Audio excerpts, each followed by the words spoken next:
जर्जर सड़क ब्लॉक गोसाईगंज से मोहनलालगंज तहसील को जोड़ती है ये रोड, लेकिन अधिकारियों की लापरवाही का आलम यह है कि ब्लॉक गोसाईगंज के ठीक सामने ही रोड पर 2-2 फीट के बड़े बड़े गड्ढे हैं। लगभग 500 मीटर रोड व बहुत ही जर्जर हालत में है। ब्लॉक के सामने ना ही नाले की कोई व्यवस्था है, ना ही रोड बनी है।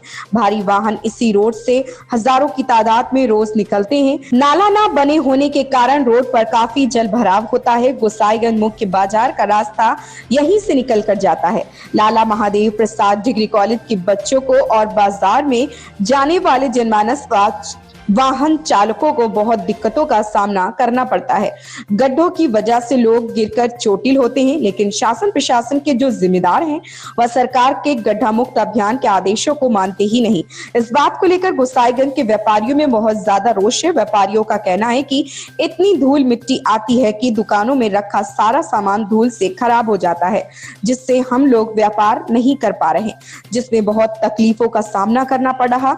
वहीं पर सत्यम गुप्ता व्यापारी हैं, वो बताते हैं कि बीजेपी संसद व विधायक से कई बार अनुरोध किया गया, प्रशासन में भी लिखित में भी एप्लीकेशन दिया, लेकिन उस पर भी रोड बनने को लेकर कोई भी सुनवाई नहीं हो रही है। जबकि चुनाव पास में है। 10 वर्ष से मोहनलालगंज लोकसभा सीट भाजपा से सांसद कौशल किशोर है। सपा का गढ़ रहा मोहनलालगंज विधानसभा क्षेत्र, उसमें भी भाजपा विधायक जीत कर आए तो जनता को भरोसा था कि इस समस्या से निदान कराएंगे, लेकिन अब लगता है कि ये लोग भी जनता के साथ छलावा कर रहे हैं।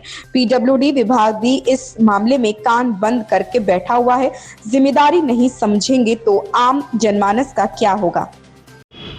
नमस्कार, इस समय हम आए हुए हैं गोसाईगंज में हम इस समय आए हुए हैं। ये जो कि आप देख पा रहे हैं, अपने कैमरामैन से दिखाएंगे। देखिए ये ब्लॉक गोसाईगंज है। यहीं से विकास निकल के गाँव में पहुंचता है।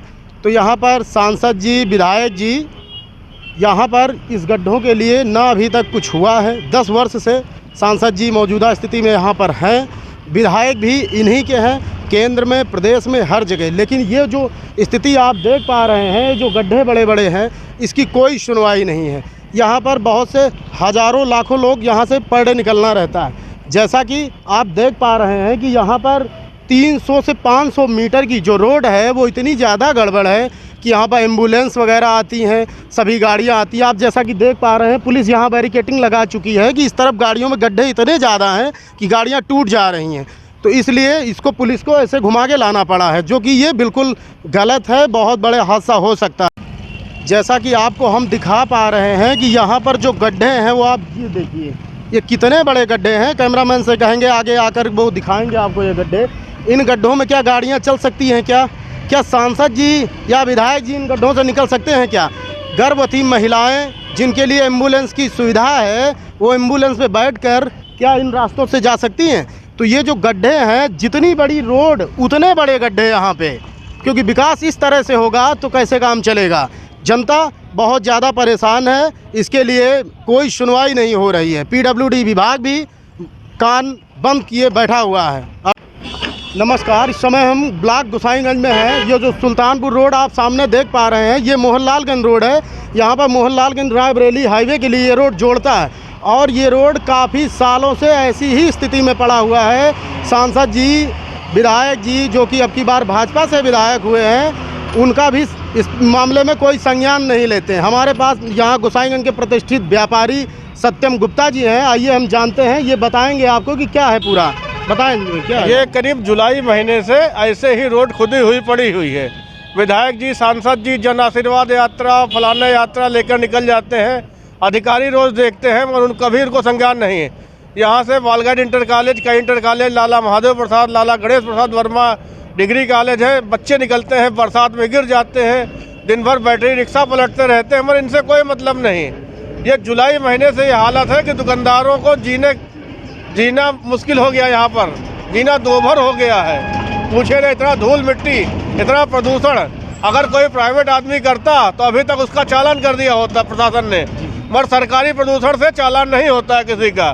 सरकार कुछ भी करे, मगर जन समस्याओं का इस सरकार के जनप्रतिनिधियों का कोई मतलब नहीं, अधिकारियों का कोई मतलब नहीं। सब खाली पैसा कमाने में लगे हुए हैं। जितना इस सरकार में हो गया, इतना आज तक कभी इतने गड्ढे वड्ढे कभी हुए नहीं। और कोई समस्या का निराकरण करा ही नहीं जा रहा है। नहीं तो आपने कहीं पे एप्लीकेशन या शिकायत कभी विधायक जी सांसद जी से इस बात के लिए अवगत कराया? विधायक जी को डायरेक्ट मैंने फ़ोन कर कहा, कोई सुनवाई नहीं। IGRS पर कंप्लेंट की, वहाँ पर भी कोई नहीं। वहाँ तो अधिकारी लिखे सब ठीक है और कोई सुनवाई कुछ नहीं। सब अधिकारी सब डाक के 3 पात हैं। ऐसे में इस समय चुनाव का माहौल है, तीसरी बार इनको टिकट मिला है, मोदी सरकार ने दिया है, 10 वर्षों से लगातार यहाँ पर सांसद हैं, लेकिन इसके लिए इन्होंने अभी तक कोई कार्रवाई कुछ भी नहीं किया। पूरे क्षेत्र में कहीं सांसद जी के नाम के पत्थर लगे हो दिखा सकता है कोई? वो कभी कुछ करते हैं? अभी इसके पहले कौन मात्र शक्ति वंदन कौन एक कार्यक्रम माटी मेरा भारत वाला कार्यक्रम था, सांसद जी इसी गड्ढे में होकर चले गए केंद्रीय मिनिस्टर होते हुए। आज देखिए आप सामने कैसा ये बैटरी रिक्शा चलता है यहाँ पर, कैसे बच्चे आते जाते हैं, उनसे कोई मतलब नहीं है, किसी चीज़ से मतलब नहीं है। वो तो मोदी और योगी के नाम पर वोट पाते हैं, उनसे क्या मतलब? आदमी जिंदा रहे चाहे मर जाए। ये तो कहिए कि हमारे नगर पंचायत अध्यक्ष जो है निखिल मिश्रा जी, वो सवेरे शाम पानी का छिड़काव करवा देते हैं, उसकी वजह से धूल का प्रदूषण कम रहता है। नहीं, इन लोगों को कोई मतलब नहीं है। तो जैसा कि आप देख पा रहे हैं कि व्यापारियों में, आम जनता में कितना ज़्यादा रोष है इस समस्या को लेकर के, जबकि इस समय चुनाव नज़दीक आ गया है, तो इसके लिए अभी तक क्या यह मुद्दा नहीं हो सकता है? तो यही कहना है इन लोगों का। अर्जुन तिवारी, न्यूज़ 30 डेज से।